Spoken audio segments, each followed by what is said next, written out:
The rain on Varex Prime fell like silver needles, hissing as it struck the metal roofs of the alien capital. In the heart of the city, the Hall of Voices rose like a black claw against the storm. Inside, the air was warm, heavy, and full of low voices. The galaxy's most feared alien leaders sat in a wide circle around a table carved from volcanic stone. Captain Ryland Kane crouched above them, hidden inside the ventilation shafts. His stealth suit blended with the shadows, the surface, flickering faintly to mimic the walls. Every sound below echoed up to him: the click of alien claws, the hiss of strange breathing, the scrape of chairs against the floor. He had been inside enemy territory for 2 weeks, moving from one hiding place to another, listening, recording, surviving. But tonight he had found what he came for. At the center of the table, the High Chancellor of the Karth Dominion leaned forward. His skin was a pale gray, stretched thin over sharp bones, his eyes like pits of molten gold. His voice cut through the murmurs. "We will end humanity in one strike," the Chancellor said. "No more colonies, no more fleets, no more survivors. The human species will be erased from the stars." Ryland's heart pounded, but he didn't move.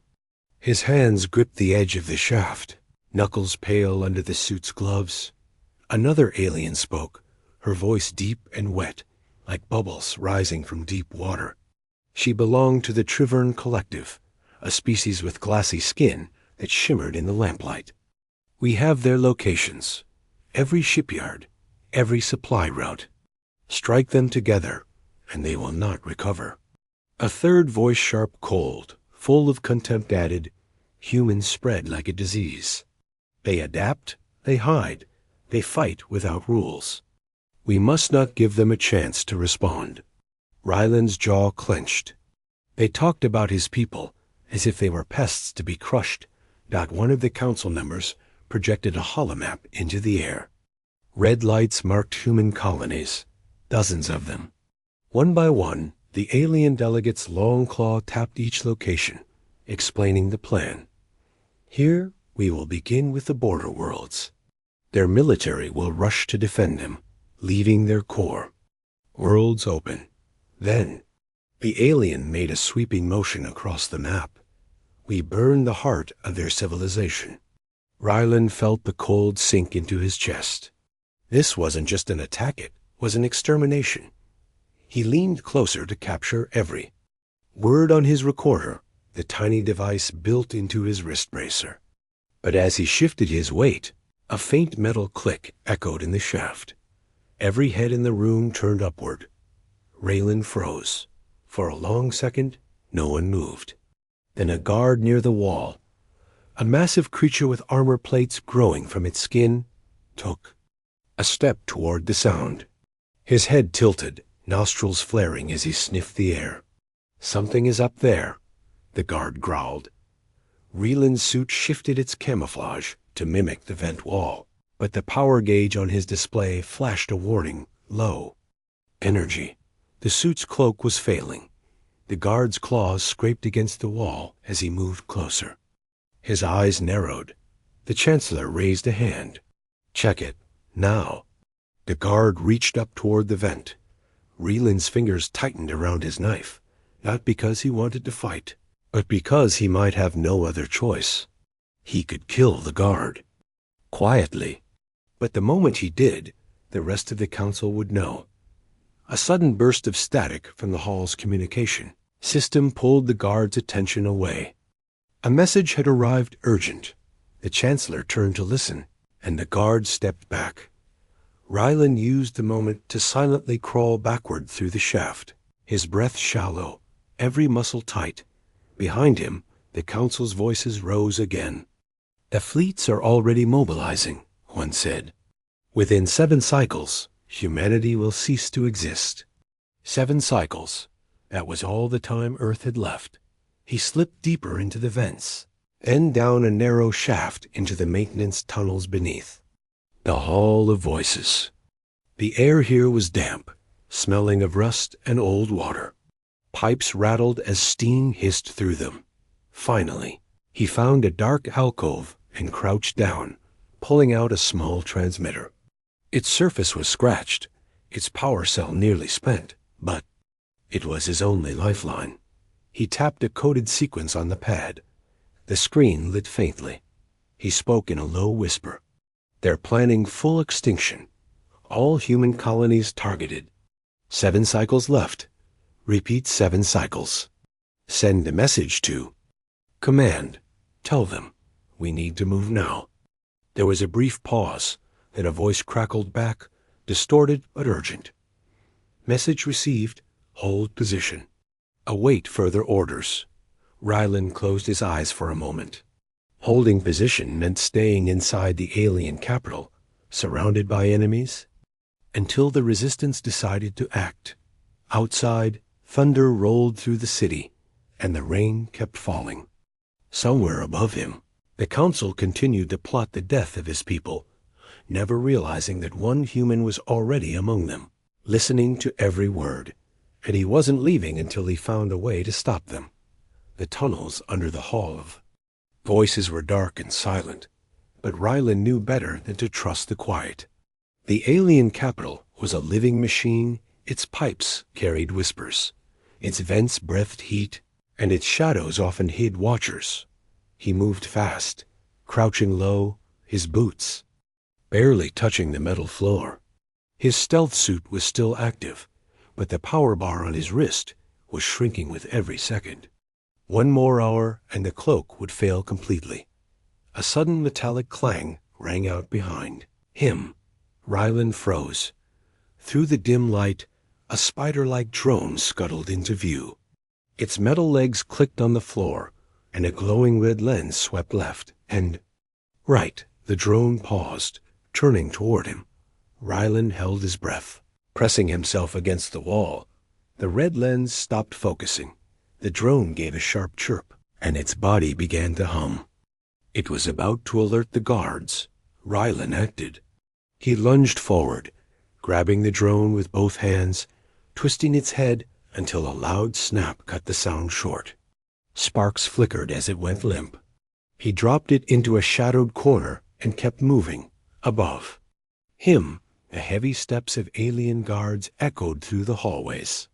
They were searching probably, because someone had noticed the faint sound he made earlier. He reached a maintenance hatch and pushed it open. Cold night air rushed in, carrying the scent of rain and burning fuel. The hatch led out to a narrow ledge high above the city streets. The capital sprawled below towers of black stone, neon lights reflecting on wet roads, airships gliding through the storm. Massive screens blared alien propaganda, showing humans in chains, captions calling them parasites, invaders, vermin. Ryland's jaw tightened. He tapped his wrist device and opened a secure channel. Static hissed before a voice answered. "King, this is Vale. Did you hear their full plan?" "All of it," Ryland whispered. "They want total extinction. 7 cycles. They know every colony location. They've already mobilized their fleets." There was silence for a moment, then Vale's voice came back harder, colder. "Understood? We'll prepare.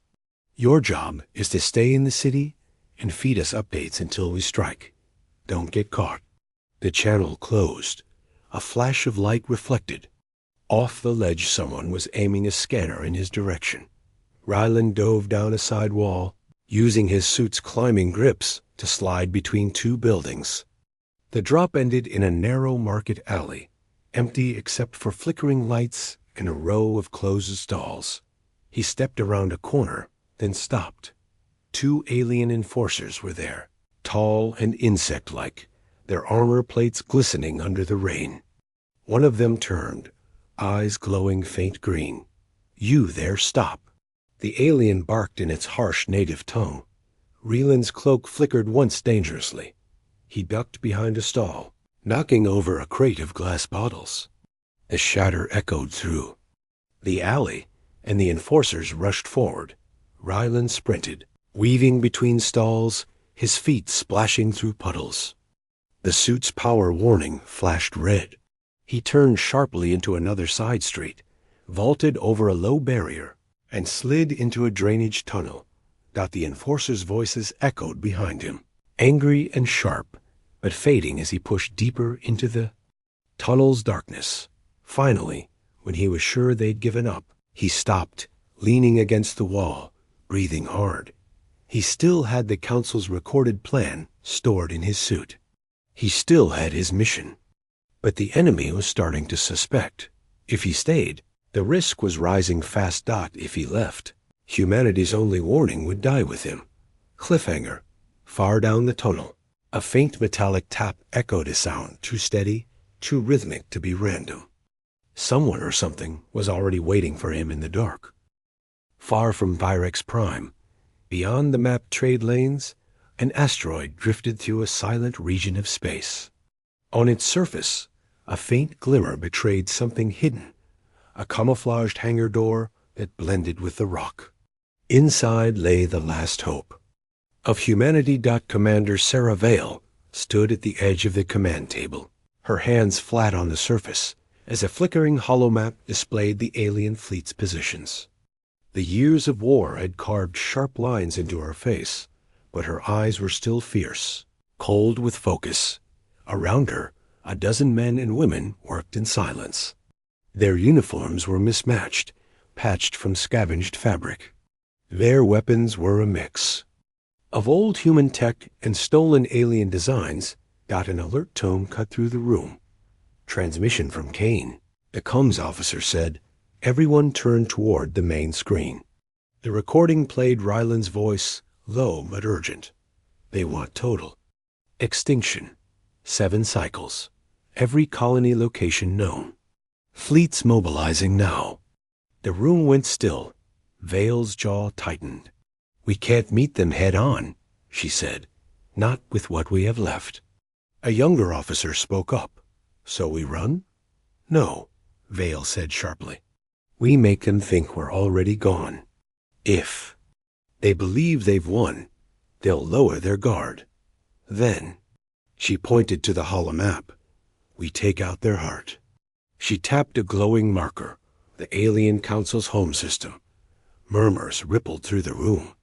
It was madness. The heart of the Dominion was defended by fleets larger than all surviving human ships combined. Vale continued. We'll feed them false intel. We'll make them think our last ships are trapped in a dying star system. When they send their fleets there, we hit the Council world with everything we have.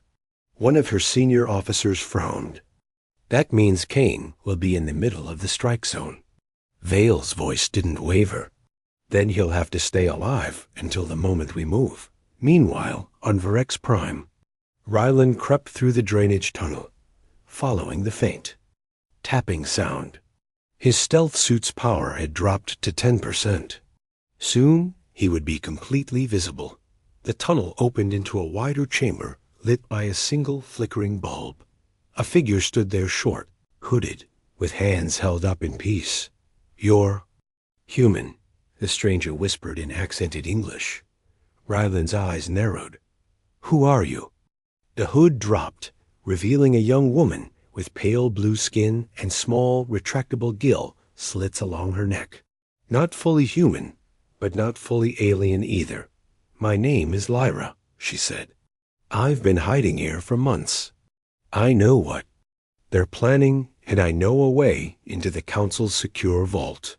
Ryland's instincts screamed at him not to trust her.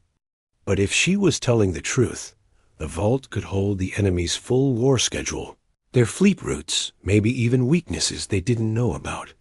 Before he could answer, a distant metallic screech echoed from deeper in the tunnels. Lyra's eyes widened. They've sent tunnel crawlers. We need to move now. Virex Prime sky glowed a sickly green as dawn broke over the alien capital. The city's towers were alive with movement patrol ships, security drones, and banners of the Dominion flapping in the wind. Today was no normal day.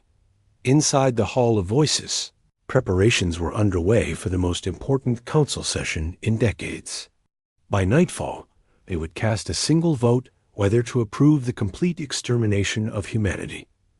Beneath the city, Rylan adjusted the fit of the alien envoy's cloak Lyra had stolen for him. Its fabric was heavy, scented faintly of dust and strange spices. The collar rose high, shadowing his jaw, while a face shroud hid most of his features. "Have to keep your head down and speak as little as possible," Lyra whispered. "The less they notice, the better," Rylan nodded. His stealth suit was hidden beneath the cloak, but the cloak's folds would help mask its bulk. His suit's cloak generator was dead now. If someone pulled the hood away, there'd be no hiding his human face. They moved through a service corridor that fed directly into the hall's lower level. Lyra carried a stack of forged documents, marked with the sigil of a distant, unimportant star system dot. At the final security checkpoint, 2 guards in black armor stepped forward. Their insect-like eyes scanned Rylan, lingering on the shrouded face. One of them clicked in his native tongue. "Remove your hood." Rylan's hand drifted toward the data chip in his sleeve, the chip holding the Council's war plans. If they discovered him now, all of it would be lost. Before the moment could collapse, Lyra spoke quickly in her alien dialect, presenting the documents. She let a thin trail of fluid slide from her gill, slits a subtle gesture of her species. Respect toward authority. The guards exchanged a look, then stepped aside. They were in. Inside the chamber, the hall of voices was even more imposing from the floor. 1,000 glowing symbols floated in the air, marking each species present. Delegates whispered, exchanged data slates, and argued in low tones. At the center, the Chancellor's seat sat on a raised platform, casting a long shadow. Raylan kept to the side, eyes scanning for the target and access terminal linked to the Council's secure network.